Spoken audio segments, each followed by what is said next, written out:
तो दीदी ये देखिए आ गई हैं और चाबी दीदी ने हाथ में ले ली है। लॉक ओपन तो हो गया है। लॉक ये गेट से इस लॉक को निकालना है। तो दीदी ये चैलेंज दीदी को दिया है और देखते हैं दीदी जीतती हैं कि नहीं। और दीदी हार जाएंगी क्योंकि हम लोग सुबह अरे। ट्राई कर चुके हैं।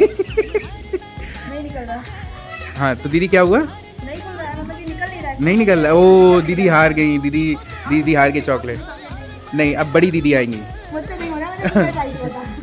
तो आइए, इन्होंने पहले ही हार मान ली। मैंने सुबह ट्राई किया है ना। हाँ तो आप भी नहीं कर पाएंगे दीदी। कोई बात नहीं, कोई बात नहीं। अब ये हमारे विनय बाबू तो फ्रेंड्स अब मैं ट्राई करूंगा और अगर मैं जीत गया तो आप लोग क्या दोगे मुझे? Chocolate, chocolate. 2 मेरी तरफ से 2 दीदी की तरफ तो से, ट्राई ज्यादा हो करते जाएंगे। हैं। और यूहू। ओके, तो मैं जीत गया। कितना मुझे इजी था मेरी यार। चॉकलेट। ये पागलपंती।